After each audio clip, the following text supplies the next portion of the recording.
Today we'll be going over some best practices for Lite seat users so you can set up your account to best support your full seat user or your advisor, and we'll go over which features you do and do not have compared to your full seat counterpart. Now, when you first get signed in, you'll be prompted to connect your calendar. As a Lite seat user, you actually don't need to connect your calendar since you'll be relying on your advisor's calendar instead, so you can skip this step. Next, you're going to need to connect your CRM. Now, you need to make sure you're connecting the same CRM as your advisor uses, but make sure that you're using your own login and not your advisor's. Same goes for eMoney and Right Capital. If you use those accounts, you need to sign in with your own login profile. And lastly, you do not need to connect to Zoom since you will be using your advisor's account. Now that we have your integrations in order, we need to add you to a team with the advisors that you support so you can see their upcoming and previous meetings. To set up a team with your advisors, you need to be an account owner. And you know you're an account owner if you have the account settings button in the lower left. If you don't, then someone on your team may have this feature. You'll have to ask them to create a team for you. To create a team, select Account Settings, go up to Teams, and make sure you add a team with all the advisors that you support, and make yourself a team admin. Now in this case, Darren is the Lite seat, and he supports both Benson and Juliet. This way he can see their upcoming meetings on their calendar, and he'll be able to see their previous meetings so he can sync their notes and tasks for them. I can go ahead and click Save. And now when I go up to my Upcoming tab, I'll see all of my advisor's upcoming meetings, and I can even sort by a specific advisor. Now, the main features for a Lite seat user in the Upcoming tab is the ability to toggle on and off the note taker for upcoming meetings.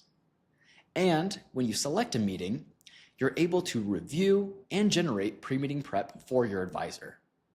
Now, pre-meeting prep will automatically be generated by itself according to your advisor's settings, which is generally 24 hours prior to when the meeting is set to take place. But as a Lite seat user, you can also manually generate pre-meeting prep for your advisor by going to an upcoming meeting and selecting Generate Pre-meeting Prep on the right side of the screen. Now going back to the Upcoming tab, while you are able to toggle on and off the note taker for your advisor for meetings like Zoom or Teams, for meetings that are capture in person or impromptu meetings where you're capturing a meeting now or sending the note taker manually, that will need to happen from your advisor's account, not yours. The reason being is that your full seat advisor has automations, meaning the automations that create the note, create the tasks, and generate the emails. As a Lite seat user, you don't have any automations. So if your note taker is sent, then the meeting won't be processed properly. Now, you can still send your note taker if you would like, but all you need to do is transfer the meeting from yourself to your advisor so their automations can apply and notes and tasks and emails can still be generated. So if you do send your note taker for whatever reason, those meetings will go into your All Past tab and it will say captured here on the right side.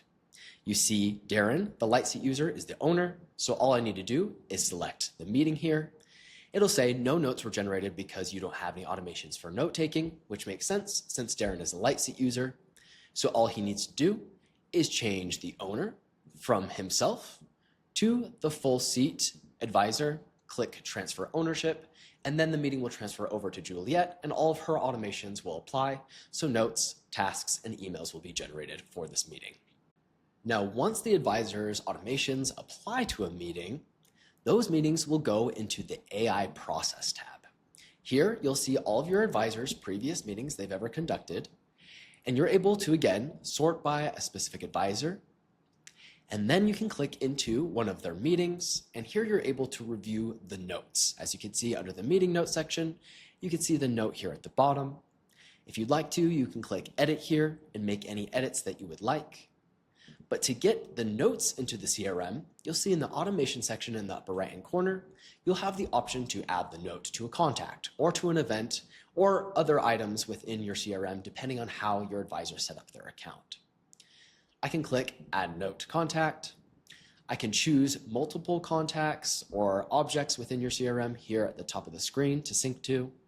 I can adjust the content of the note, add any other tags, and there may be other fields depending on how your advisor set up their integration.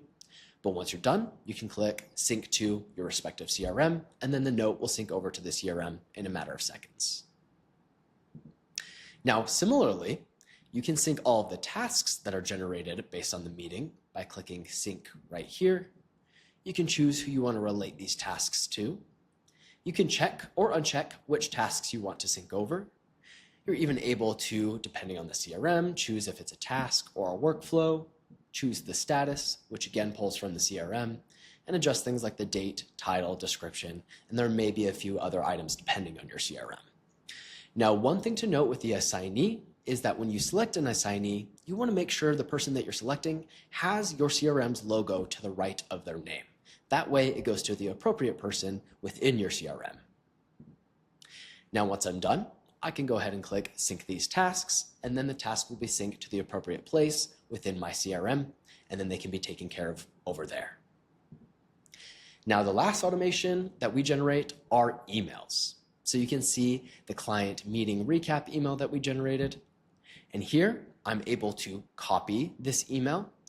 And when I select copy, you see that it checks off green.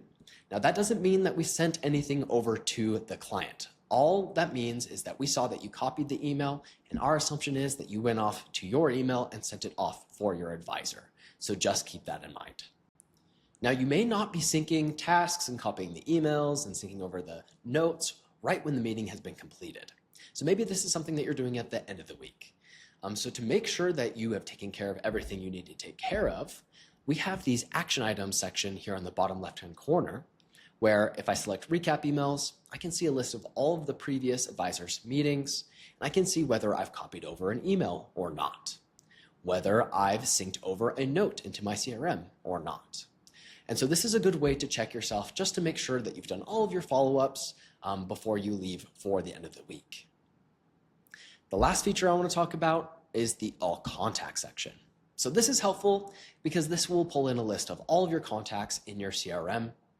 You can select one of these contacts and you'll see a list of all the previous meetings that your advisors have ever had with this client in particular. And again, you can see whether you have taken action on this meeting by syncing the notes, syncing the tasks, or copying over the email. And then you're also able to generate pre-meeting prep on the fly for this client. So you can still get a snapshot into what's going on with them without needing to have an upcoming meeting on your advisor's calendar. Now that's everything for our Lite seat. If you have any other questions, feel free to reach out to our support team at help@jump.ai.com, and they'll be able to answer any questions you have.